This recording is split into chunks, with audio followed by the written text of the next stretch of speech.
देवादिदेव श्री आदिनाथ भगवान की जय जय जय।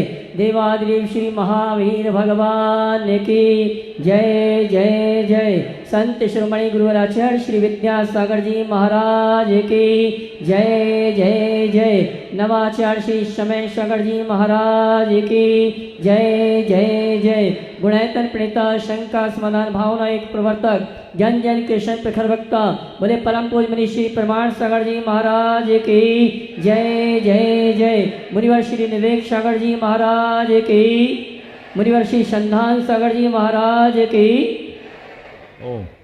देवी अहिल्या की नगरी मालवा की शान, मध्य प्रदेश की आर्थिक राजधानी इंदौर के आचार्य श्री विद्यासागर सभागार से टीवी चैनल का बहुचर्चित विश्व विख्यात शंका समाधान के कार्यक्रम में हम अपनी शंकाओं का समाधान गुरुमुख से प्राप्त करें। उसके पूर्व Paras channel, Janvani channel, Adinath channel और प्रमाणिक ऐप के माध्यम से जो इस कार्यक्रम को घर में बैठ के देखो सुन रहे हैं, उन सभी का और यहाँ पर उपस्थित समस्त श्रावक श्राविकाओं का धर्म प्रभावना समिति के साथ साथ सकल जैन समाज इंदौर हार्दिक अभिनंदन स्वागत करता है।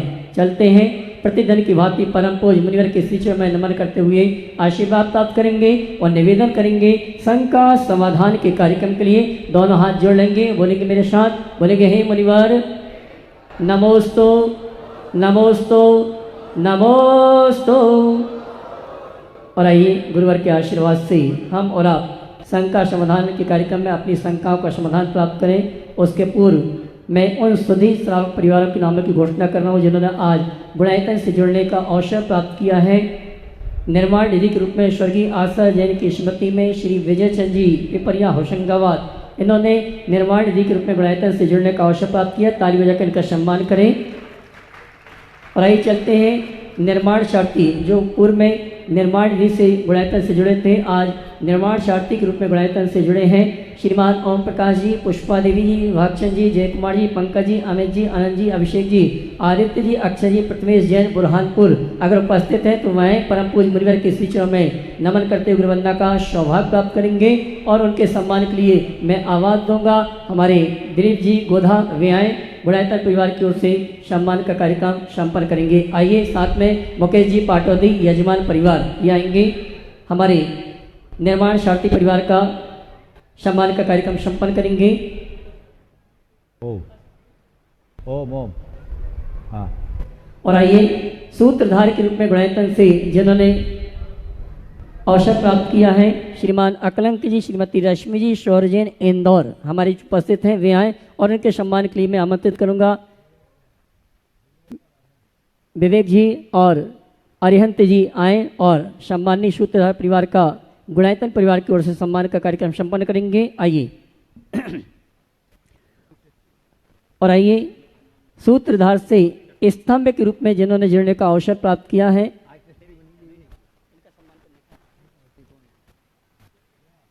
सूत्रधार से गुणायतन स्तंभ के रूप में जिन्होंने जुड़ने का अवसर प्राप्त किया है, सिर्फ मेमेंटो भर देना भैया। आइए अकलंक जी परिवार का सम्मान कर रहे हैं, विवेक जी और अरिहंती जी जोरदार ताली बजाकर इस परिवार का सम्मान करें। और आइए गुणायतन स्तंभ के रूप में डॉक्टर बनमाला जी कोरिया, श्रीमती वंदना जी राजेंद्र कियावत, अर्चना, अनिल जी वंडी, जावरा रतलाम जिन्होंने चित्तौड़ से, हाँ क्षमा करना, और इनके सम्मान के लिए मैं आवाज़ दूंगा हमारे संदीप जी गया और राहुल जी स्पोर्ट्स ये आए। हमारे सम्माननीय स्तंभ परिवार का गुणायतन परिवार की ओर से सम्मान का कार्यक्रम संपन्न करेंगे। और आएगी और आज अभी अभी मेरे पास नाम आया जिन्होंने गुणायतन ट्रस्टी के रूप में जुड़ने का अवसर प्राप्त किया है, श्री राजेश जी, श्रीमती सरिता जी, श्री अक्षय शेफाली जैन इंदौर LIC पिकांकू कॉलोनी इंदौर जिन्होंने गुणायतन ट्रस्टी के रूप में, राजेश जी LIC ये आएंगे जिन्होंने गुणायतन से जुड़ने का अवसर प्राप्त किया है। हाँ जी, और इनके सम्मान के लिए मैं आमंत्रित करूंगा राकेश रजनी गोधा आ जाए। राकेश जी रजनी गोधा, साथ में हमारे अशोक जी शास्त्री। आइए श्री राजेश जी LIC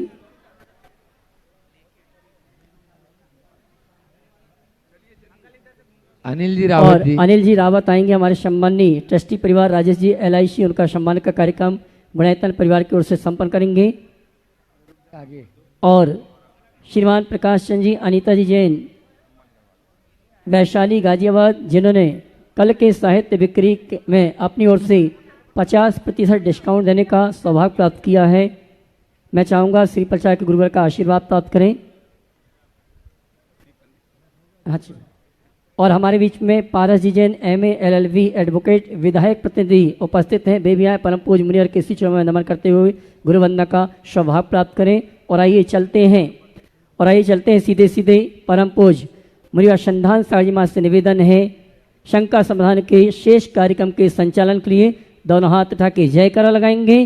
बोले परम पूज्य मुनि श्री प्रमाण सागर जी महाराज की।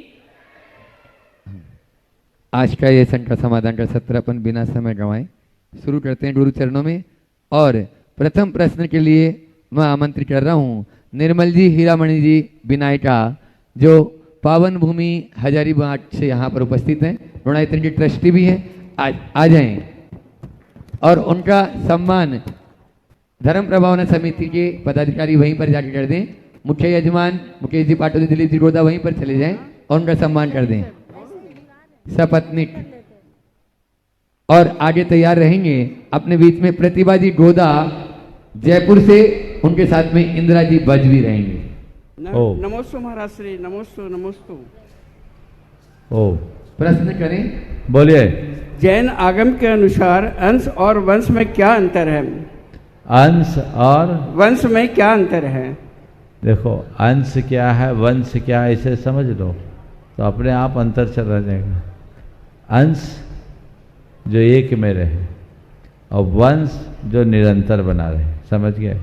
हम आप वंश के अंश हैं और हमारे आगे और पीछे की पीढ़ी का नाम वंश है। चलिए। नमोस्तु महाराज श्री। प्रतिभा जी गोदा जयपुर, साथ में इंदिरा जी बज, और उसके बाद में तैयार रहेंगे सचिन जी जैन जयपुर, जो गुणायतन के ट्रस्टी हैं। बोलिए। नमोस्तु महाराज श्री, नमोस्तु महाराज श्री, नमोस्तु महाराज श्री। इच्छा मी महाराज जी। महाराज जी, वैसे तो जैन धर्म में परीक्षा प्रधान है और सभी धर्म परीक्षा प्रधान ही होते हैं, लेकिन परीक्षा कितनी होनी चाहिए, कितना सहन कितना कर सकता है कोई इंसान? दर्द हो चाहे कोई भी परिस्थिति हो तो उसको कितना सहन कर सकता है? ये मतलब देखिए, निश्चित पहले तो मैं चाहूँगा एक बार इनके साथ खड़ी इंदिरा बहन जी का जोरदार अभिनंदन कर लीजिए। ये सहनशीलता की प्रतिमूर्ति है। इन दिनों ये असाध्य बीमारी से ग्रसित है, लेकिन फिर भी इनके चेहरे की क्षमता देखकर सब प्रेरणा ले सकते हैं। देखिए, सहन करने के अलावा हमारे पास कोई और रास्ता ही नहीं। गुरुदेव का ये हाइकू बहुत मननीय है। कहो न सहो सही परीक्षा यही आपे में रहो। तो हमें कहना नहीं है, सहना है। ये हमारी परीक्षा है। आपने पूछा परीक्षा कितनी होनी चाहिए? जितनी हो जाए। हमें परीक्षा से नहीं घबराना, पास हो करके दिखाना, लक्ष्य रखो। और जब भी जीवन में कोई विपरीत परिस्थिति आए तो यही समझो ये मेरे कर्म काटने का निमित्त बनकर आई है। मुझे इन परिस्थितियों में घबराना नहीं है, डट कर सामना करना है। समझ गए? इसलिए सामना करो, कर्मोदय को स्वीकार करो, भेद विज्ञान को धारण करो। जब शारीरिक दुख सताने लगे तो नरकों की वेदना को याद करो। नरकों में कितने दारुण दुख इस जीव ने भोगे, तो भी इस आत्मा का कुछ नहीं बिगड़ा। न मैं मृत्यु कुतो भीति, न मैं व्याधि कुतो व्यथा, ना हम बालो न वृद्धो हम, न युवे तानि पुद्गले। इस बात को बार बार दोहराओ। जब मेरी मृत्यु ही नहीं तो मुझे डर कैसा? जब मुझे रोग हो ही नहीं सकता तो व्यथा कैसी? न मैं बाल हूँ, न वृद्ध हूँ, न युवा हूँ। ये तो इस शरीर का चोला है जो एक दिन बदलना है, बदलेगा। मैं उसका साक्षी बनूंगा। अपने आप को मजबूत बनाए रखो, दृढ़ता रखो और बार बार वैराग्य भावना और बड़ी समाधि भावना को दोहराओ। महान आत्माओं को याद रखो कि उनको कितनी बड़ी बड़ी वेदनाएं भोगनी पड़ी, उपसर्गाएं, लेकिन उनने उस घड़ी भी अपनी क्षमता को नहीं खोया। और एक बात गांठ में बांध लो, यदि मैं अपनी वेदना को समतापूर्वक सहता हूं तो भी मुझे ही सहना है, और आकुलतापूर्वक सहता हूं तो भी मुझे ही सहना है। जब दोनों स्थितियों में मुझे सहना ही है तो क्यों ना मैं समता से सहूं। इसलिए परीक्षा से वे घबराते हैं जो पढ़ते नहीं हैं, और जो अच्छे से मन लगाकर पढ़ाई करते हैं वे हर वक्त परीक्षा के लिए तैयार रहते हैं। तत्व ज्ञान की यही परीक्षा है, धैर्य की यही परीक्षा है। इसलिए परीक्षा से घबराना नहीं है, हमारा आशीर्वाद। नमोस्तु महाराज जी, नमोस्तु महाराज। हाँ, सचिन जी जैन जयपुर जो ट्रस्टी हैं टूर्नामेंट के, मैं चाहूंगा दिलीप जी गोदा और रितेश जी पाटनी धर्म प्रभावना समिति के पदाधिकारी वहीं जाकर सम्मान कर दें। आप लोग जोरदार तालियों से उनका सम्मान कर दें। उसके बाद में तैयार रहेंगे आज अपने बीच में विधायक प्रतिनिधि के रूप में एडवोकेट पारस जी जैन आगर मालवा से यहाँ पर उपस्थित हैं। वे अपना प्रश्न रखेंगे। मेरे गुरुवर को नमोस्तु नमोस्तु नमोस्तु, सभी मुनिवरों को नमोस्तु, सभी शुल्लक जी महाराज जी को इच्छामि। महाराज श्री, मैं अभी 5 दिन एक नेशनल फॉरेंसिक साइंस यूनिवर्सिटी में गया था ट्रेनिंग देने के लिए। फिर से बोलना। महाराज जी, मैं अभी नेशनल फॉरेंसिक साइंस यूनिवर्सिटी में गांधीनगर में एक ट्रेनिंग देने गया था 5 दिन की। तो वहाँ पे स्कूल ऑफ मैनेजमेंट स्टडीज़ के एक डॉक्टर हिमांशु ठक्कर हैं, उन्होंने अपने बहुत सारे बताए अनुभव कि वो भावना योग कर रहे हैं पिछले 3 साल से, नियमित रूप से प्रवचन सुनते हैं, नियमित रूप से शंका समाधान सुनते हैं। तो उनका प्रश्न था, तो मेरा प्रश्न जरूर रखिएगा। तो बड़ा प्रभावित लगा कि ऐसी जगह पे जहाँ पे कोई वो नहीं था और उनको सब देखने को मिला, और भावना युग के उन्होंने बहुत अच्छे अपने अनुभव भी बताए।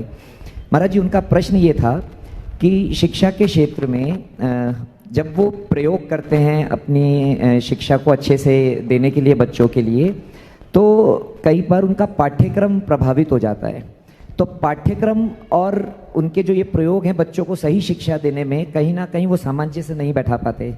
तो बोले महाराज श्री से पूछेगा कि क्या मार्गदर्शन रहेगा, इसको कैसे करें, क्यों पाठ्यक्रम आउटडेटेड हो जाते हैं और जो शिक्षा में ज़रूरत होती है उनको कैसे कैसे सामंजस्य। देखिए, अगर शिक्षा के वास्तविक अवधारणा को देखा जाए तो हमें प्रयोग मूलक शिक्षा को ज़्यादा प्रमुखता देनी चाहिए। सैद्धांतिक बातें हम जितनी सीखते हैं वो विस्मृत भी हो सकती है, पर प्रायोगिक तौर पर जिसे अपनाते हैं वह सदैव हमारी स्मृति पटल पर अंकित रहती। तो हमें प्रायोगिक तौर पर अपनाने की चेष्टा करनी चाहिए। पाठ्यक्रम प्रभावित हो जाए, प्रयोग प्रभावित नहीं होना चाहिए, मेरा मंतव्य है। हालांकि पाठ्यक्रम भी वैसा ही और उतना ही बनाना चाहिए जो कहीं से प्रभावित ना हो। ज़रूरत से ज़्यादा चीज़ों को लादने से कुछ नहीं होता। सब चीज़ें हमें सीमित करके जेहन में उतारने का प्रयत्न करना चाहिए ताकि वह दीर्घकालिक बन सके और वो जीवन के लिए एक उपलब्धि बन सके। ठीक, बहुत बहुत आभार। एडवोकेट पारस जी जैन आगर मालवा से। और उसके बाद में आज अपने इस सत्र में सचिन जी तालवेकर और प्रमोद जी जैन जो टेक्निकल डायरेक्टर हैं MPBA के, वे तैयार रहेंगे। विराट धर्म प्रभावना समिति के पदाधिकारी वहीं पर विराट व्यक्तित्व, हेलो, असीमित प्रतिभा के धनी, मेरा नाम डॉक्टर पुष्पा जैन है। आपको बुलाया क्या बहन जी? जब बुलाएंगे तब आइएगा। विराट व्यक्तित्व, विशाल कर्तृत्व, असीमित प्रतिभा के धनी, या यूं कह दे कि चलते फिरते विश्वविद्यालय, परम पूज्य गुरुदेव 108 श्री प्रमाण सागर जी महाराज के चरणों में शत नमन। प्रश्न बोले आप जी। मेरा प्रश्न है गुरुदेव कि सिर्फ और सिर्फ जैन सिद्धांत के आधार पर सत्य और अहिंसा के मार्ग को प्रशस्त करते हुए परम पूज्य महात्मा गांधी ने सीधे सीधे सवाल करो भैया। इस देश को आजादी दिलाई सिर्फ जैन सिद्धांत के आधार पर। तो प्राय ये देखने में आया है गुरुदेव कि महात्मा गांधी का कहीं जैन मंच पे कोई ऐसा उल्लेख नहीं होता है कि जैन सिद्धांत के आधार पर महात्मा गांधी ने इस देश को आजादी दिलाई। ऐसा नहीं है, जब प्रसंग आता है तो होता है। आगे समझ में, चलिए आशीर्वाद, आगे बढ़े। Sachin ji तालवीकर, technical director MPBA, और उनके साथ में प्रमोद जी जैन साहब भी हैं, इनका सम्मान कर रहे हैं। दिलीप जी पाटनी और आनंद जी गोदा पहुंच जाए और उनका सम्मान करेंगे। आप लोग जोरदार तालियों से इन दोनों अधिकारियों, वरिष्ठ अधिकारियों का सम्मान कर दें, तालियों में कंजूसी न करें। वे अपना प्रश्न भी गुरु चरणों में रख सकते हैं। और उसके बाद में आज सुटलिया दिगंबर जैन समाज से अध्यक्ष, मंत्री, कोषाध्यक्ष आदि सभी यहाँ पर उपस्थित हैं। संपूर्ण 8 सुटलिया दिगंबर जैन समाज के पदाधिकारी गण हैं। ओ बोलिए, वहीं से सवाल हो तो करवा दीजिए। हाँ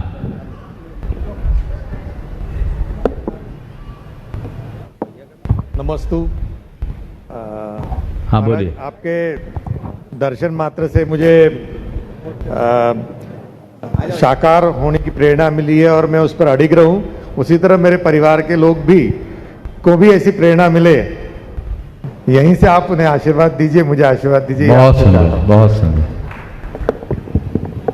नमोस्तु महाराज जी, आपके चरणों में मेरा त्रिवार नमोस्तु नमोस्तु नमोस्तु। महाराज जी, मैं एक बहुत छोटी जगह से आया हूँ और यहाँ मुझे एक ही यूनिट है जो सरदारों की है, आयरन स्टील प्लांट। मुझे अपने जैन धर्म पे इतना फक्र है कि मैं उनके साथ 53 साल से रह रहा हूँ, वरिष्ठ पद पर हूँ। मैं उनके साथ रहते हुए वहाँ पे नॉनवेज और दारू का तो बहुत ही डेली काम, परंतु आपके और अपने जैन धर्म के भावना से मैं अभी तक इन सब चीज़ों से वंचित हूँ और मुझे आपका आशीर्वाद इसी संदर्भ में चाहिए। बहुत सुंदर, ऐसी दृढ़ता बनाइए और अपना प्रभाव जमाइए कि आपका रंग उन पर चढ़ जाए। बहुत सुंदर, चलिए। सुटलिया दिगंबर जैन समाज के अध्यक्ष, कोषाध्यक्ष, मंत्री आदि नाम की लिस्ट लंबी चौड़ी है। तो सभी सुटलिया दिगंबर जैन समाज के पदाधिकारी गुरु चरणों में एक प्रश्न कर लें और उसके बाद में तैयार रहेंगे सुनील जी चित्रा, जो Digambar Jain social group federation Jabalpur से अपने बीच में उपस्थित हैं, वहाँ के सेक्रेटरी हैं। सभी गुरुदेव के चरणों में नमोस्तु नमोस्तु नमोस्तु। गुरुदेव, मेरे एक प्रश्न है कि हमारे यहाँ पर जो पूजा की थाली कम से कम 60 लगती है, उसका कोई भी परिवार पैसे देने में आनाकानी करता है, क्या हमारे को पदाधिकारियों को उसका दोष लगता है?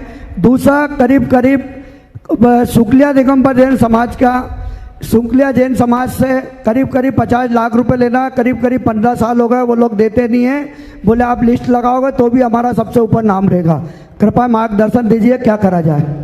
देखिए, सबसे पहले तो मैं आपके माध्यम से पूरे देश की समाज से कहना चाहूँगा कि भगवान की जिस जिनालय में आप सेवा पूजा करते हो, जिनके निमित्त से आप इतना पुण्य अर्जन करते हो, वहाँ दान देने में कोई कोताही न करे, सदैव दान दे। और दान तो बाद में दे, पहले वहाँ की लाग अर्पित करे। थोड़ा सोचिए, एक जिनालय में जहाँ आप रोज पूजन अभिषेक करते हैं, वहाँ की बिजली का प्रयोग करते हैं, वहाँ के उपकरण का प्रयोग करते हैं, वहाँ की द्रव्य सामग्री का प्रयोग करते हैं, कई लोग वहाँ के वस्त्रों का प्रयोग करते हैं। इन सब का हिसाब लगाओ तो 1 घंटे का किराया कितना होगा, हिसाब लगा। कम से कम 100 रुपया तो मिनिमम कर ले, तो कम से कम। और द्रव्य सामग्री वगैरह जोड़ के कितना, एक थाल का 400 रुपया, 500 रुपये गुरुदेव कम से कम। आप सोच लो, इतना तो आपके ऊपर का खर्चा है। और उस निमित्त से आप पुण्य अर्जित कर रहे हो, और वहां से कंजूसी करो तो तुम्हारी बरकत कहाँ होगी। शायद 500 ज़्यादा हो, पर मेरा अनुमान है कम से कम 150 रुपया तो होना चाहिए। तो तुम 4.5 नहीं तो कम से कम 4,000 रुपया महीना तो मंदिर में दो। 200 रुपया का गुटखा खा के थूक देने को तैयार हो, पर 100 रुपया भगवान के दरबार में लगाने को राजी नहीं। ये वैचारिक दरिद्रता है। इसको तो पहले मुझे देना, ये दान नहीं है, ये मेरी लाग है। मैं इतना उपयोग में ला रहा हूं, उसके निमित्त से मेरा पुण्य संचित हो रहा है, और यही संचित पुण्य मेरे जीवन को अंदर बाहर से संभाल रहा है। देने में क्या कमी, इसमें पूर्ण उदारता होनी चाहिए, इसमें कोई कमी नहीं। समझ गए? इसलिए मैं सभी से बोलता हूं, अगर सामर्थ्य की कमी हो तो 1 रुपया भी मत देना, चलेगा। भगवान से प्रार्थना करना, हे भगवान मुझे इस लायक बनाओ कि मैं आपकी पूजा का गुणगान तो कर रहा हूं, पर मैं इतना समर्थ बनूं कि आपके चरणों में बहुमूल्य रत्न अर्पित कर सकूं। ये भाव रखना। लेकिन समर्थ होते हुए भी नहीं करते तो आने वाले दिनों में दरिद्र बनोगे, इसमें कोई संशय नहीं। क्योंकि तुमने अपने विचारों में दारिद्र्य तो उत्पन्न कर ही लिया। जैसा बीज बोओगे वैसा ही फलीभूत होगा। इसलिए दारिद्र्य से बचने के लिए इस पर ध्यान देना नितांत आवश्यक है। सभी को उदारता से बिना मांगे देना चाहिए, समर्थ होते हुए। हम और जगह खर्च कम कर लेंगे, लेकिन भगवान के दरबार में तो जितना बने बढ़ चढ़ करके लगाएंगे। एक बार कमेटियों को कमी नहीं करना, भगवान की सेवा पूजा मंदिर के रख रखाव और प्रबंधन में कोई कमी ना हो, यह सुनिश्चित करो। दूसरी बात, जिन लोगों ने दान बोला और आप बोल रहे 15-15 बरस हो गए नहीं दे रहे, वे कर्म फूटे। वे कह रहे लिस्ट भी मेरा सबसे ऊपर लगा दो। भैया हम लिस्ट लगाए न लगाए, पर तुम तो अपना स्तर नीचे गिरा ही रहे हो। ये देव द्रव्य का उपभोग 7 जन्म में अनाथ बनने का कारण बनेगा। लोग समझते नहीं है कि वह ऐसा करके कितना बड़ा अनर्थ कर रहे हैं। अगर तुमने बोला है तो जितनी उदारता से बोला है उतनी ही तत्परता से चुकाना चाहिए। बोल करके तुम नहीं दे रहे हो तो अपने जीवन के लिए महान अनर्थ कर रहे हो। समर्थ हो तो मांगने के पहले ही दो, और सामर्थ्य ना हो तो बोलो ही मत। कदाचित बोलते समय सामर्थ्य और बाद में न दे पाओ तो पाप तुम्हारे सिर पर चढ़ेगा। इसलिए जब समर्थ हो तब बोलो, और सामर्थ्य रहते ही चुका दो। और यदि ऐसा कोई लंबा दान हो तो ये बोल करके बोलो कि मेरी सामर्थ्य होने पर देंगे, आज जैसी सामर्थ्य रहेगी तो देंगे। ईमानदारी से, बेईमानी मत करना। एक व्यक्ति ने एक जगह ऐसा कहा, मेरी आज जैसी सामर्थ्य होगी तो मैं दूंगा। उस व्यक्ति ने 25% दान दिया, 75% नहीं दिया।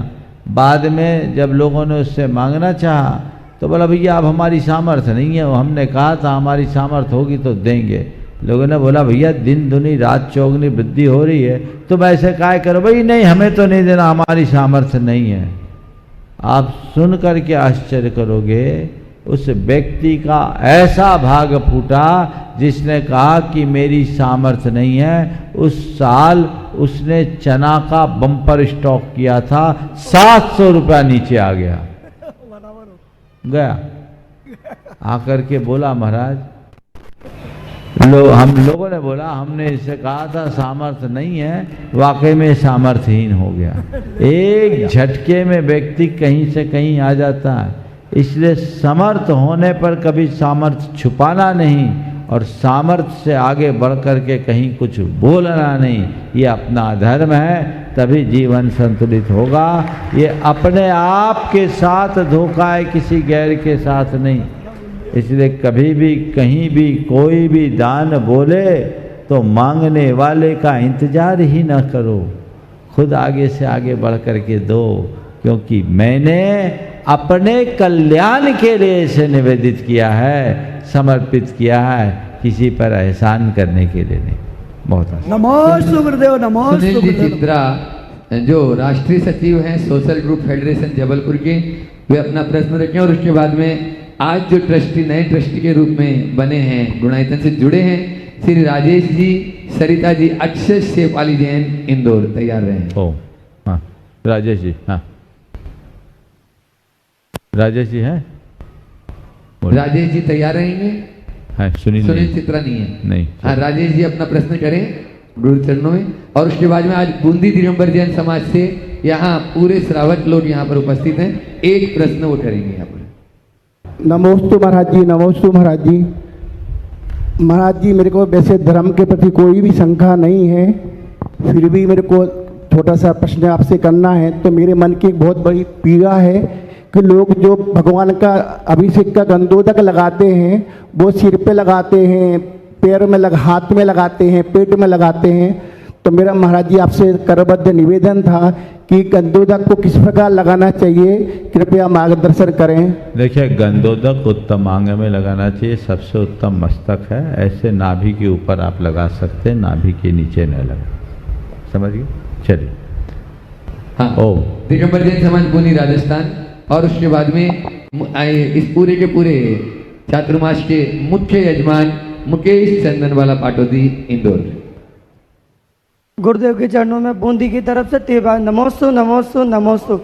गुरुदेव, हमारी शंका ये है कि जैसे मंदिर में मालन जो धोती दुपट्टे धोती है तो वो अनचने पानी से धोती है, तो हम उसी कपड़े को पहन के अभिषेक और शांति धारा करते हैं, तो उसमें हमें क्या दोष लगेगा और क्या भागीदारी होंगे? देखिए भाई, अनछने पानी से अगर धो रहे हैं तो हमारा काम है हम खुद धो ले छने पानी से, ऐसी व्यवस्था कर ले, दोष खत्म हो जाएगा। दोष तो लग ही रहा है, इसलिए हमें स्वाश्रित कार्य करने का प्रयास करना चाहिए। और महाराज जी, बूंदी की तरफ से हम ये अभिलाषा करते हैं कि आपके पुण्य चरण एक बार बूंदी की तरह पर पड़े। बहुत सुंदर भावना भाव। चलो, मुकेश जी पाटोदी मुख्य यजमान परिवार के साथ में। और उसके बाद में आकाश स्काई किंग, इंदौर, तैयार रहे। नमोस्तु महाराज श्री। महाराज जी, गुरुदेव, तिरुपति मठ के मंदिर में प्रसाद में गाय और सुअर की चर्बी मिलने की खबरें बेहद चिंताजनक है। ये महाराज जी प्रश्न पूछने वाले भी राहुल सिंह, वहाँ समाज के बड़े प्रतिष्ठित व्यक्ति, यह सनातन धर्म के साथ किस प्रकार का खिलवाड़ हो रहा है? क्या मंदिरों पर सरकार का नियंत्रण उचित है? और जैन धर्म इस तरह की हिंसा को कैसे देखता है? देखिए, बहुत ही दुर्भाग्यपूर्ण है। मुझे जितनी जानकारी है, मैं ये कहूँगा कि हमारी पूरी की पूरी सांस्कृतिक आस्था के साथ खिलवाड़ है। ये कोई सामान्य घटना या दुर्घटना मात्र नहीं है, ये एक बड़ा नीच और जघन्य अपराध है। ऐसा तो होना ही नहीं चाहिए। हमारे पूजा स्थलों की पवित्रता जब तक रहेगी तभी तक समाज में रिद्धि सिद्धि होगी, और पूजा स्थलों की पवित्रता ही नष्ट हो जाए तो समाज कैसे सुरक्षित होगी? इतने वर्षों से ये सब चलता रहा, किसी को पता ही नहीं लगा, और अब वो बातें प्रकाश में आई है, तो ये बहुत दुर्भाग्यपूर्ण है। हम इसकी घोर निंदा करते हैं और सभी को निंदा करनी चाहिए, लेकिन इसकी निंदा मात्र पर्याप्त नहीं है, इसकी पुनरावृत्ति ना हो और अन्यत्र कहीं ना हो, यह सुनिश्चित होना चाहिए। ये हो कैसे गया? सबसे बड़े आश्चर्य की बात तो ये, इस पर पूरी छानबीन होनी चाहिए। और देश में अभी भी जैसी मुझे जानकारी है मिलावटी घी का चलन बहुत ज़्यादा है। तो पता नहीं अभी और भी कई जगह जाता होगा। तो सरकार को भी इस पर पूरी चौकसी रखनी चाहिए कि इस तरह के घृत आदि का उपभोग कहीं ना हो, और यदि कोई करता है तो उसमें स्पष्ट उल्लेख हो कि ये किस आधार से, किस स्रोत से बना है, ताकि लोग अपनी धार्मिक मर्यादा और आस्था को सुरक्षित रख सके। और इस तरह का कृत्य यदि होगा तो हमारी समाज का पतन अवश्यंभावी है। इसलिए ऐसी कृत्यों की पुनरावृत्ति रोकना चाहिए और पूरी समाज को इसकी निंदा और भर्त्सना करनी चाहिए। ऐसे लोगों के मनोबल को कम करना चाहिए ताकि कभी कोई इस तरह की गतिविधि का दुस्साहस न कर सके। गुरुदेव, हाँ, एक ये प्रश्न मेरे को कलकत्ता से आया है। संपत जी हीरामणि जी का, काबरा का, छाबड़ा जी का, पंचम काल में भारत क्षेत्र में रिद्धिधारी मुनि महाराज हो सकते हैं क्या? पंचम काल में रिद्धियाँ नहीं होती, सिद्धि हो सकती। इसलिए वर्तमान में कोई भी महामुनि क्यों ना हो, रिद्धि संपन्न नहीं हो सकती। आकाश स्काई किंग इंदौर, अभी इंदौर की उभरती हुई प्रतिभा है, और उसके बाद में डॉक्टर पुष्पा जी जैन इंदौर, तैयार रहें। हे पूज्य गुरुदेव, आपके पावन चरणों में बारंबार नमोस्तु। महाराज जी, ऐसा माना जाता है कि जब संपूर्ण विश्व यत्र तत्र विचरण करते हुए अपने जीवन जीने के लिए संघर्ष कर रहा था, उस समय भारतीय संस्कृति अपने उत्कर्ष पर खड़ी हुई थी। और भारतीय संस्कृति का अगर हम मूल माने तो वह शाश्वत श्रमण संस्कृति मतलब जैन संस्कृति रही है। तो वर्तमान विश्व जितनी खोजें कर रहा है या जिस विज्ञान की चरम सीमा पर अभी तक हम खड़े हुए हैं, क्या हमारा इतिहास, हमारा जो प्राचीन काल में हमारी खोजें रही हैं तीर्थंकरों के समय, क्या वे इससे अधिक विकसित रहे होंगे? और वर्तमान विश्व क्या उस ऊंचाई तक कभी पहुंच पाएगा?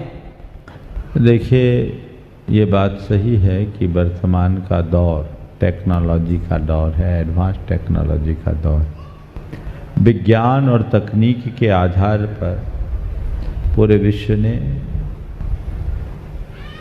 बहुत प्रगति की है, और इस प्रगति को देखकर लगता है जैसे हम बहुत आगे बढ़ गए। ज्ञात इतिहास के हिसाब से जब हम देखते हैं तो लगता है कि आज हम बहुत समृद्ध हुए। लेकिन यदि इसी बात को हम अपने शास्त्रों के परिप्रेक्ष्य में समझते हैं तो ऐसा पाते हैं कि हमारे शास्त्रों में भी ये व्यवस्था थी, और उस युग में भी हम इस तरह की तकनीक से संपन्न थे। हमारी टेक्नोलॉजी उस घड़ी में भी बहुत एडवांस थी, समझ गए? तो हम तकनीक संपन्न पहले भी रहे, आज नहीं। रावण का पुष्पक विमान किस बात का द्योतक? जैन ग्रंथों में एक राजा था नलकूबर, उसने अपने किले को अभेद्य बना रखा था। उसने चारों तरफ ऐसे संयंत्र स्थापित कर रखे थे कि कोई भी विमान जाए तो रडार की तरह उन्हें खींच लेता था। अभेद्य किला था, पर वो युग विद्या का था।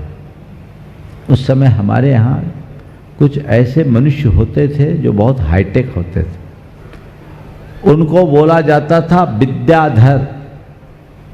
उनके पास आज से भी एडवांस टेक्नोलॉजी थी। आज की टेक्नोलॉजी सब कंप्यूटर पर आधारित है, उनकी टेक्नोलॉजी उनके मंत्रों पर आधारित होती थी। वो सब काम दिमाग से करते थे और वो सारा काम कर लेते थे। अब ये बात अलग है कि आज हम उन बातों की वैसी व्याख्या नहीं कर पाते, पर यदि हम वैसी व्याख्या करें तो बहुत सारी चीज़ें आ सकती। तो जो भी हो, हमारी प्राचीन संस्कृति बड़ी समृद्ध संस्कृति रही है, पर इतना सब कहना मेरे लिए बहुत प्रयोजनी नहीं दिखता। मैं तो ये कहता हूँ कि प्राचीन काल में जो अच्छाइयाँ थी उसे हम आज अपनाएं, और आज भी जो बातें अच्छी है उसे आगे बढ़ाएं। और जो बुराइयां उनसे अपने आप को बचाएं तो हम ज़्यादा समर्थ हो सकें। जी महाराज, नमस्ते। डॉक्टर पुष्पा जी जैन इंदौर जो ढूंढाई के ट्रस्टी हैं, और उसके बाद में पुष्पा जी जैन इंदौर है यहाँ पे। हाँ। उसके बाद में तैयार रहेंगे यश सेठी अरियंत अजमेरा बड़वानी से अपने बीच में। हाँ भैया। हेलो, मैं डॉक्टर पुष्पा जैन, भक्तांबर हीलर और भक्तांबर गर्भ संस्कार पूरी दुनिया में ही America, Canada, Europe, Dubai, Singapore और भारत के भी कई शहरों में ऑनलाइन देती हूँ। इसके साथ ही एक वरिष्ठ साहित्यकार, लेखिका, कहानी कवित्री, मोटिवेशनल स्पीकर, वक्ता, समीक्षक हूँ। मेरा प्रश्न महाराज जी ये है कि मैं जब गर्भ संस्कार देती हूँ तो रिश्तेदार में या किसी मिलने वाले के यहाँ गमी हो जाती है, मौत हो जाती है, तो मुझे कितने दिन तक गर्भ संस्कार नहीं देना चाहिए या कितने दिनों बाद देना चाहिए? देखिए, जो धार्मिक क्रियाएं हैं वो सूतक पातक में नहीं करनी चाहिए, और जितने दिन का हमारा सूतक होता उतने दिन बचना चाहिए। समझ गए? 12 दिन का सूतक है तो 12 दिन 12 दिन तक। हाँ, आगे। यश सेठी अरियंत जी अजमेरा बड़वानी, और उसके बाद में भैया जी तैयार रहे। नमोस्तु महाराज जी, नमोस्तु महाराज जी, नमोस्तु महाराज जी। महाराज जी, बाहर की चकाचौंध भरी दुनिया में हम अपने टीनेजर बच्चों को कैसे संस्कार दें कि वो कीचड़ में रहकर भी कमल की तरह अपने भविष्य को खिला पाएं? कीचड़ में रह करके भी कमल की तरह अपने भविष्य को खिला सकें, उसके लिए एक ही काम करना है, अनासक्ति का अभ्यास करना। यदि हम अपने जीवन में अनासक्ति का अभ्यास करें तो ये बातें हमारे जीवन में सहज घटित हो सकती। चलो बोलो। नमोस्तु महाराज जी, नमोस्तु नमोस्तु नमोस्तु। महाराज जी, पहले बच्चे दादा नाना क्या पैदा होते थे तो दादा नाना क्या जाने की जिद्दी करते थे। आजकल बच्चे अस्पताल में पैदा होते हैं तो बार बार अस्पताल जाते हैं। क्या गुरुदेव, जन्मभूमि हमारी कर्म भूमि पर असर डालती है? जन्मभूमि हमारे कर्म भूमि पर असर डालती है, निश्चित डालती है। मैं एक डॉक्टर के अनुभव से आपके सवाल का उत्तर दूंगा। सहजीवन, प्रेम और परस्परता जैसे, आत्मीयता जैसे मूल्य हमारे जीवन को किस भांति प्रभावित करते हैं, शायद इस प्रसंग से आप समझ पाएंगे। उन्होंने कहा, एक बच्चों के बड़े डॉक्टर थे, शिशु रोग विशेषज्ञ। मैंने उनसे एक दिन पूछा, काफ़ी लंबी प्रैक्टिस थी, 30 साल पुरानी प्रैक्टिस। उन्होंने कहा, महाराज जी, आज से 25-30 वर्ष पहले जब कोई पेशेंट आता था तो बच्चे के साथ उसकी माँ और दादी आती थी। बच्चा रोता और उसकी माँ घबराती तो उसकी दादी यानी सास कहती, बेटा चिंता मत कर, मैं हूँ, सब संभाल लूँगी, सब ठीक हो जाए। और महाराज, इन 25-30 वर्षों में इतना परिवर्तन आया कि अब बच्चा बीमार पड़ता है तो माँ आती है और उसके साथ उस बच्चे का पिता आता है। अब जब बच्चा रोता है और माँ घबराती है तो उसका पति कहता है, घबरा मत, टॉप का डॉक्टर है, बढ़िया अस्पताल है, सब ठीक हो जाएगा। उन्होंने जो बात कही, जिसके लिए मैंने इसे उद्धृत किया कि महाराज, अंतर ये है कि पहले जो बच्चा 3 दिन में ठीक होता था अब उसे 10 दिन लग जाते हैं। पहले जो बच्चा 3 दिन में ठीक हो जाता था अब उसे 10 दिन लग जाते हैं, क्योंकि पहले आत्मीयता थी, अब उसका अभाव हो गया। तो पहले दादा दादी, घर परिवार भरा पूरा परिवार होता था तो प्रेम में बच्चा पल जाता था और उसकी उसी अनुरूप केयरिंग हो जाती थी। अब वो सब खत्म हो गया तो अस्पताल में पैदा हुआ तो अस्पताल तो जाना ही पड़ेगा। इसलिए इस पर बहुत गंभीरता से विचार करना चाहिए। हाँ, अभय भाई। नमोस्तु महाराज। आज हमारे बीच में परम पूज्य ऋषि प्रमाण सागर जी महाराज के गुरु भक्त, मोहन जी के सुपुत्र, मुकेश टेंट हाउस जयपुर, श्रीमान नीरज जी अग्रवाल, साथ ही हमारे जैन समाज के गौरव अभिजीत जी जैन और राजू जी जैन हमारे बीच उपस्थित हैं। मैं चाहूँगा वे यहाँ परम पूज्य मुनिवर के शिष्यों में अनुमान करते हुए गुरुवंदना का सौभाग्य प्राप्त करें। भाई नीरज जी, अभिजीत जी, राजू जी आएंगे और इनके सम्मान के लिए आएंगे हमारे अशोक जी दोषी, यजमान परिवार से मुकेश जी पाटौदी, नवीन जी, हर्ष जी और दिलीप जी गोदा, ये सभी आएंगे। सम्माननीय हमारे जो विशेष प्रयोजन से यहाँ पर उपस्थित हुए हैं। श्रीफल नहीं, श्रीफल नहीं, ऐसे नमस्तु कर ला नमस्तु करके इनका सम्मान का कार्यक्रम संपन्न करेंगे। आनंद जी गोधा आप भी जावे।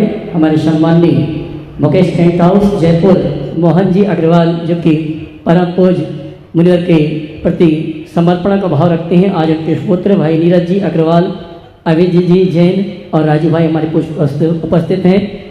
कमेटी के पदाधिकारी सम्मान का कार्यक्रम संपन्न कर रहे हैं। जोरदार ताली बजाकर इनका सम्मान करें। एक विशेष प्रयोजन से यहाँ पर उपस्थित हुए हैं।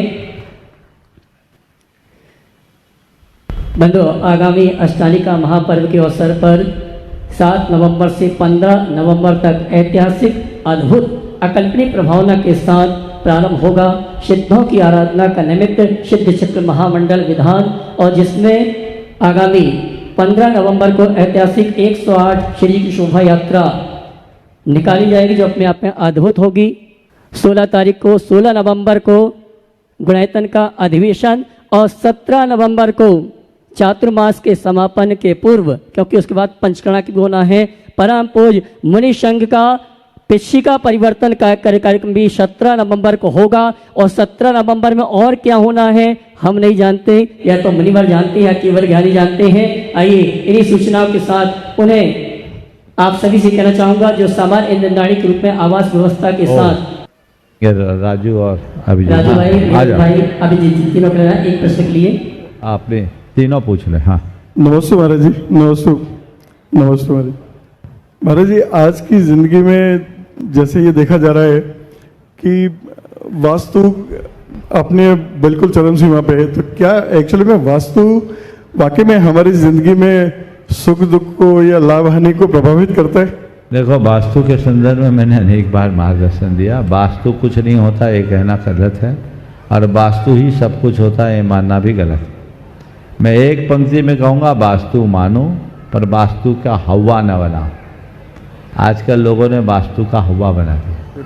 द्रव्य क्षेत्र काल भाव का असर पड़ता है। वास्तु में केवल क्षेत्र की शुद्धि है, द्रव्य काल और भाव तो है 75, अगर 25% देखें तो 75% तो है। इसलिए इन सब चीज़ों में लकीर का फकीर न बनो। मैं एक बात कहूँगा, कोई नया निर्माण करना हो तो वास्तु को फॉलो करो, और यदि पुराना हो तो वास्तु वाले को तब तक मत बुलाओ जब तक पूरा मिटा के न बनाना। और आज के समय में बहुत से छुटभैये वास्तुविद हो गए।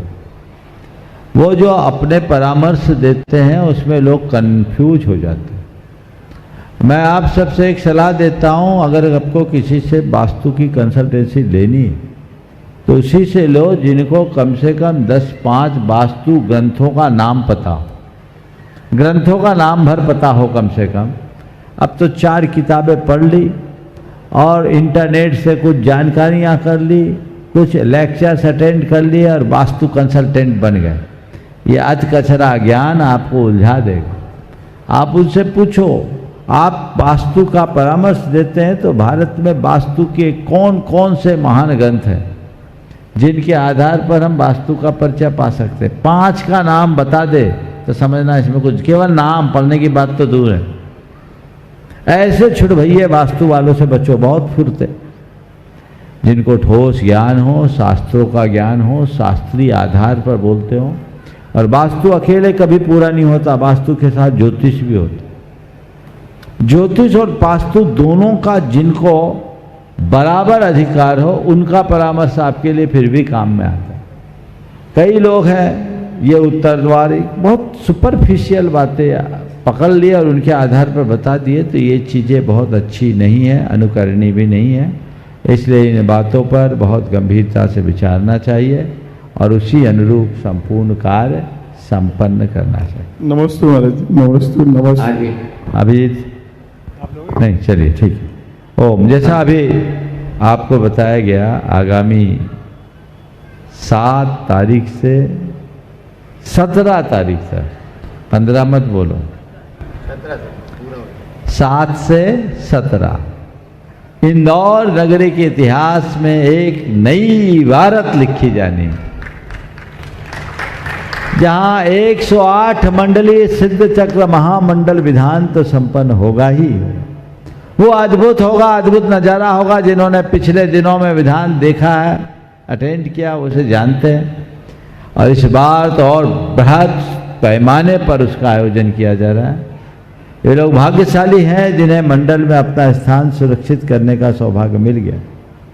लेकिन जो लोग उस मंडल में अभी तक सहभागी नहीं बन पाए, मंडल तो सारे पूरे हो गए, वेटिंग में आ जाओ। किसी का किसी कारणवश छूटेगा तो तुम्हारा भाग्य भले जग जाए। और मुझे जैसी जानकारी, बहुत सारे नाम वेटिंग में भी हैं। और पुराने अनुभव बताते हैं कि बाद में वेटिंग वाले मैदान मार लेते हैं और पहले वाले रह जाते हैं। इसलिए वेटिंग में भी रखना है तो नाम जारी रखिए। बस कमेटी से कहूँगा उनके पैसे मत लेना, पैसे तब लेना जब कंफर्मेशन हो, बस टोकन भले ले लेना। पर जो लोग मंडल नहीं ले पाते वे सामान्य रूप से 108 मंडलों के मंडप में अपना स्थान बना लो। अभी मौका है। मुझे जानकारी मिली पंडाल का साइज इन्होंने बढ़ा लिया और अभी आपके लिए बड़ी जगह सुलभ है। 30 तारीख तक की डेट दी। आज मुझे जब टेंट वालों से बातचीत हुई तो मुझे लगा अब गुंजाइश है। मैं कहता हूँ 2 दिन और बढ़ा दो। 2 अक्टूबर तक जितने नाम आ जाए उनको स्थान दे दो। हमारा एक ही भाव है, व्यक्ति वंचित ना हो। और मैं कुछ ऐसे लोगों से भी कहता हूँ जो लोग अपने आप में सक्षम हैं, वे तो खुद आकर के बैठेंगे, अपना दब लगाएंगे। जो आ नहीं सकते, यहाँ के हो या बाहर के, वे अगर चाहें तो पुण्य लाभ लेने का एक अवसर उनको भी मिले। वो अपनी तरफ से कुछ जोड़ों को बिठाल दे। धर्म प्रभावना समिति से मैं कहता हूँ, यदि कोई कमजोर आदमी, गरीब आदमी, पैसे का कोई अनुबंध मत करना। कमेटी पहले से तैयार है, पर हर कोई गरीब मत बनना, नहीं तो गरीब ही बने रहोगे। अमीरी और उदारता के साथ रखो। लेकिन मैं उन लोगों से कहता हूं जो किसी कारणवश नहीं बन पा रहे, बहुत सारे लोगों की सूचना आई कि मैं इतने लोगों को बिठाना चाहता, ये तुम्हारा योगदान है और वो तुम्हारा प्रतिनिधि बन करके बैठेगा। ये मौके का लाभ सबको लेना चाहिए। तो पूरा पंडाल केवल विधान करने वालों से भर जाए। इतना बृहद आयोजन यहाँ पर जिस स्तर पर किया जा रहा है वो बहुत ही अनुकरणीय और श्लाघनीय है। उसका सभी को लाभ लेना चाहिए। इसके बाद 15 तारीख को होने वाली शोभा यात्रा, अद्भुत शोभा यात्रा होगी जिसमें 108 रथ होंगे और इंदौर शहर के हर मंदिर के लोग उन रथों का नेतृत्व करेंगे। उनका अपना बैंड बाजा होगा और बहुत आयत लोग झांकियां लेकर के चलेंगे। उस दिन इंदौर के इस नगर में एक अलग नज़ारा दिखेगा। आज सारे मंदिर कमेटी के लोगों ने जिस तरह के उत्साह का परिचय दिया है वो बहुत आनंददायी है। ऐसा उत्साह सबको बना के रखना है। मैं मंदिर कमेटियों के अलावा अन्य सामाजिक संगठनों को भी कहूँगा वे अपनी भागीदारी सुनिश्चित करें और जब ये रथ यात्रा निकले तो सब लोग उसमें ऐसे उमड़े कि देखने वालों का हृदय भी आनंद से भर जाए और शोभा यात्रा की शोभा ऐसी हो कि देखने वाले देखे नहीं ठिठक कर रह जाए। शुरू से अंत तक घंटा 1.5 घंटा एक छोर से दूसरे छोर तक का नजारा जब तक न देख ले तब तक उसके मन में हिलने की इच्छा ना हो। ये प्रयास आप सब आयोजन होने वाला है, वो अद्भुत आयोजन। और उसके बाद अधिवेशन होता है तो वह अधिवेशन भी इंदौर नगर में पहली बार संपन्न होगा। और उसके बाद 17 तारीख को रविवार है और उसी दिन परम पूज्य गुरुदेव का आचार्य पदारोहण दिवस जो विशेष दिवस है उस दिन विशेष कार्य होगा जिसमें पिछी परिवर्तन का भी कार्यक्रम होगा। तो आप सब इस पूरे के पूरे कार्यक्रम में अपनी सहभागिता अभी से सुनिश्चित कर लीजिए। बाहर के लोग भी जो भी इसमें अपनी सहभागिता देना चाहते हैं, यहाँ की समिति को उसकी पूर्व सूचना प्रदान कर दे और स्थानीय लोगों को तो बढ़ चढ़ करके हिस्सा लेना ही है, क्योंकि ऐसा बार बार नहीं मिलने वाला और ये मौका आपके सहयोग से मिला है। तो आपको इसका वह लाभ लेना है जो जीवन का अपूर्व लाभ बन सके, के जीवन की एक स्थायी उपलब्धि बन सके। रुचि प्रभाकांत जी दिल्ली, इंद्रपुरम इंद्रापुरम यहाँ पर उपस्थित है? नहीं। प्रश्न कर लें। डॉक्टर वीरचंद जी, विनीता जी अग्रवाल, बनारस, गुणायतन ट्रस्टी, वे अपना प्रश्न रखें। और आनंद जी सराब, भोपाल, मंच पर चले आ रहे हैं, उस तरफ साइड से अपना प्रश्न करें। गुरुवार के चरणों, प्रश्न है तो प्रश्न कर लें। गुरुवार के चरणों में कोटि कोटि नमन। हे गुरुवार, हम सभी संसार पाप कर्म, दो कर्मों और उसके द्वारा राग द्वेष की भावना अंदर में उपस्थित होती है, परंतु हमारे मुनिवर जो हैं तो उनको तो पांचों प्रकार के हिंसा का त्याग है, पांचों प्रकार के पापों का त्याग है। तो वो जब पापों का त्याग है तो राग द्वेष तो उनको होता नहीं। तो उस दृष्टि से तो मुनिवर पूर्ण वीतरागी हुए। पाप की, हाँ, पुण्य की दृष्टि से धर्म में अनुराग जरूर होता है, पर पाप की दृष्टि से जब पूरा त्याग है तो वो तो वीतरागी हुए। बहुत सुंदर, आपका कथन बिल्कुल ठीक है। अगर कहें तो मुनियों के पापात्मक प्रवृत्तियों का त्याग होने के कारण वो पाप से मुक्त होते हैं, इसमें कोई संशय नहीं। लेकिन इसके उपरांत भी हर समय परिणाम एक से नहीं रहते, परिणाम चढ़ते उतरते रहते हैं। इसलिए कई अशुभ कर्मों का बंध तो मुनि महाराजों को भी होता है, 10वें गुण स्थान तक भी होता है। वो अलग अलग भूमिका में अलग अलग परिणामों के परिणाम स्वरूप। लेकिन जैसा पाप आम व्यक्ति करता है और जैसा प्रगाढ़ बंधन उनके जीवन में होता है, वैसा मुनियों में नहीं। भोपाल, नमस्ते महाराज जी, नमस्ते महाराज जी, नमस्ते महाराज जी। परीक्षा में प्रतिभा पाटनी धुलिया तैयार रही। महाराज जी, हम सुबह 12:30 बजे भोपाल से निकले, रास्ते में जाम लगने के कारण लेट हो गया। मैं प्रश्न तो भैया करेंगे। उनकी तरफ से मैं प्रश्न पूछ रहा हूँ, लेकिन प्रश्न बहुत मार्मिक है। हाँ। सधर्मी वात्सल्य के बारे में आगम में क्या उल्लेख है? हाँ, थोड़ा प्रतीक्षा कर लो तो अच्छे से बोल पाऊंगा। अभी बोलूंगा तो सस्ते में निपटना पड़ेगा। नहीं, फिर महंगे में ही निपटना है। चलो चलिए, पाटनी परिवार धुलिया। महाराज जी, एक चीज बोल रहा हूँ। बस हो गया। हाँ, बोलो, जल्दी बोलो। नमस्ते गुरुदेव, नमस्ते गुरुदेव। महाराज जी, अपनी हाथों से गिरी हुई चीज का हमें बहुत बुरा लगता है, पर हम किसी के नजर से गिरे तो बुरा क्यों नहीं लगता, इसका समाधान कीजिए। किसी की नज़र से गिरे तो बुरा क्यों नहीं लगता? मुझे तो ऐसा लगता है कि जिसके नज़रों में पानी नहीं आता, पानी नहीं रहता, वही नज़र से गिरे तो बुरा ना लगे। समझ गए? इसलिए हमें कोशिश करना चाहिए कि न तो हम किसी को नज़रों से गिराएं और न ही किसी की नज़र से गिरने का काम करें। अपनी नज़रें सही बनाए, अपना नज़रिया सही रखे, तो सब रास्ता अपने आप प्रशस्त होगा और हमारा जीवन आगे बढ़ पाएगा। हम सब उसी रास्ते पे चले।